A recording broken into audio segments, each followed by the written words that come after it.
Mm, dakika zilikuwa zinazidi kwenda hivyo. Nimesema hapo kwanza niangazie chapu hii taarifa ambayo imeweza kunifikia hivi punde.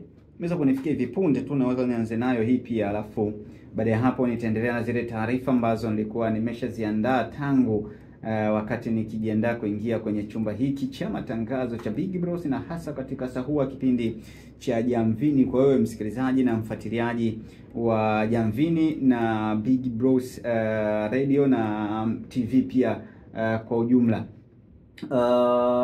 Wiki iliyopita wakati nilikuwa hapa na mwenzangu ndani ya kipindi cha Jamvini, nilimwambia kwamba rais ameweza imeundwa tume kwa ajili ya kufanya uchunguzi wa kilichotokea Oktoba 29. Lakini ile tume ilikuwa tume iliyoundwa au watu ambao niseme ni tume ambayo ilikuwa imeundwa kwa ajili ya kufanya uchunguzi huo, ilikuwa bado haijatangazwa rasmi kwamba ni nani na nani, ama hiyo tume itaanza lini kufanya hiyo kazi. Lakini leo taarifa imetujia hapa. Rais ameweza kuitangaza hiyo tume ambayo imeundwa. Lengo la hiyo tume, na ukumbuke leo kulikuwa kuna viapo vya wale mawaziri ambao jana waliweza kutangazwa ama kutangazwa, ambao wameweza kupewa nafasi za uwaziri. Na kama ilivyo kawaida, kuna baadhi ya majina hayapo ambao tuliyaona kwa awamu iliyopita kwamba ndio walikuwa wapo kwenye wizara mbalimbali, na tumeona pia kuna sura mpya ambazo zimeingia ama kuna majina mapya ambayo yameingia kwenye wizara. Lakini pia vile vile kuna wapo ambao wanaendelea kubakia kwenye wizara zao, lakini mambo ndio yako hivyo. Sasa Rais Samia aunda tume ya watu 8 juu ya tukio la Oktoba 29.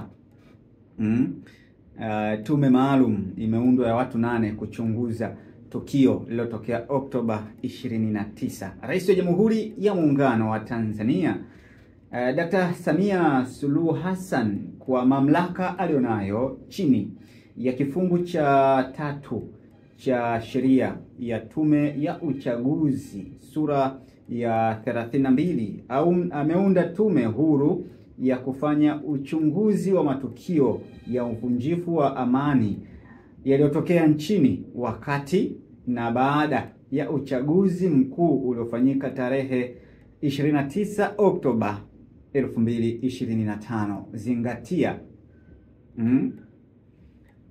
Tume huru ya kufanya uchunguzi wa matukio ya uvunjifu wa amani yaliyotokea nchini wakati na baada. Zingatia, wakati na baada ya uchaguzi mkuu uliofanyika Oktoba 29. Naweza ukapata maswali kidogo hapo kwamba wakati wa uchaguzi, zoezi la uchaguzi likiendelea, na baada ya zoezi la uchaguzi kuisha,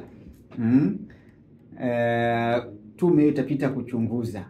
Wakati wa zoezi la uchaguzi likiendelea kulikuwa kuna uvunjifu wa amani, na baada ya lile zoezi la uchaguzi kuendelea pia vile vile kuliendelea kuwa na uvunjifu wa amani, hiyo tume itapita kuangalia. Sasa unaweza pia ukapata maswali ukajiuliza wakati kabla ama wakati wa zoezi la uchaguzi na baada ya zoezi la uchaguzi. Zoezi la uchaguzi lilienda vipi? Tume ndio itatuletea majibu sasa. Maana unaweza ukapata maswali sasa kama uvunjifu wa amani ulikuja wakati wa uchaguzi pia pale na baada, watu waliendeleaje na uchaguzi, na watu waliendeleaje na zoezi la uchaguzi wakati kwa hakuna amani. Tume inakuja kuleta majibu kwamba zoezi liliendelea japokuwa hivyo na hivyo, tume ndio itapita. Sio wewe, wewe hauna majibu yaliyonyooka, ila tume hiyo ambayo imeundwa ndio itatuletea majibu yaliyonyooka vizuri kabisa, na utaridhika na majibu ambayo yataletwa na tume. Katika taarifa iliyotolewa na Katibu Kiongozi Balozi Dr. Moses Kusiluka Mohamed Chande Othman, jaji mkuu mstaafu wa Mahakama ya Tanzania, ameteuliwa kuwa mwenyekiti wa tume hiyo, pamoja na wajumbe walioteuliwa ni wajumbe hawa hapa na kutajia hapa.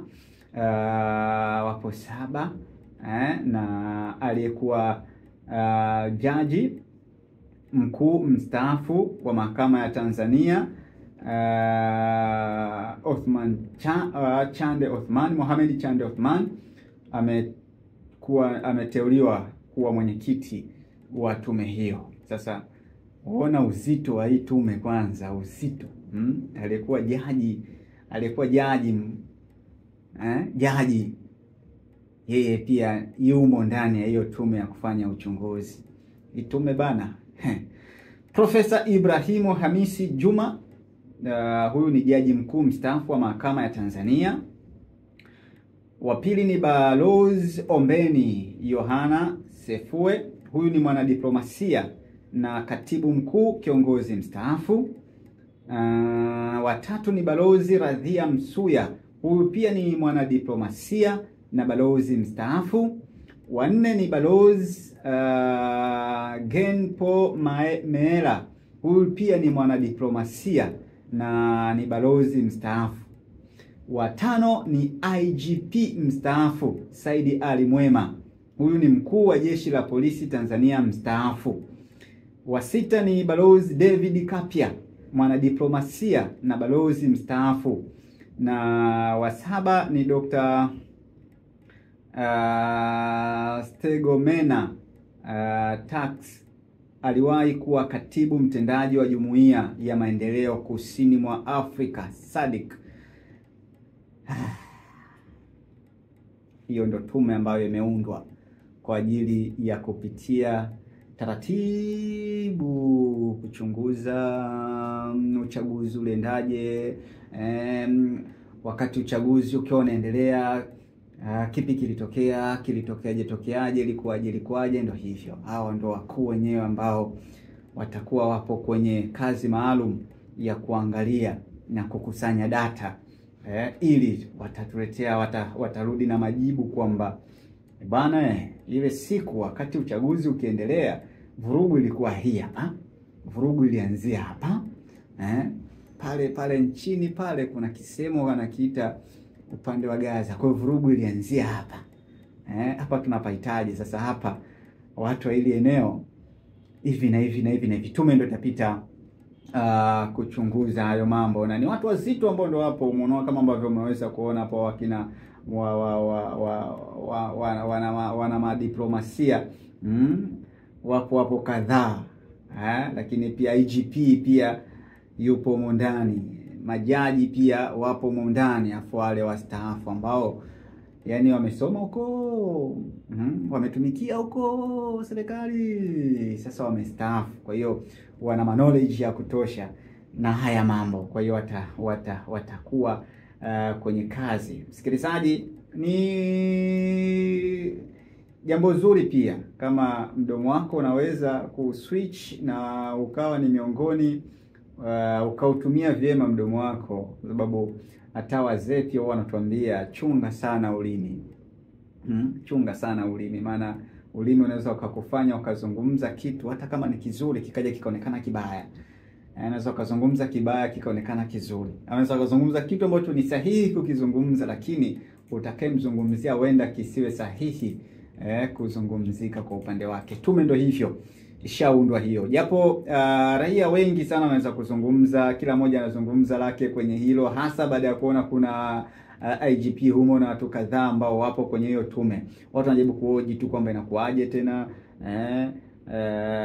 wao wanachunguza na kwa jina kwaje, lakini kikubwa ni tuisubirie tume iweze kuingia mzigoni na iweze kutuchambulia haya mambo kinagaubaga zaidi. Hii ni Jamvini na hii ni Big Bros. Dakika ziko zinazidi kuyoyoma, na hivi sasa koja natafute kitengo cha usalama barabarani, na maanisha traffic makao makuu hapa, ili tuweze kupata habari ya kile kilichoweza kujiri katika barabara zetu za jiji la Dar es Salaam kwa jioni hii ya leo.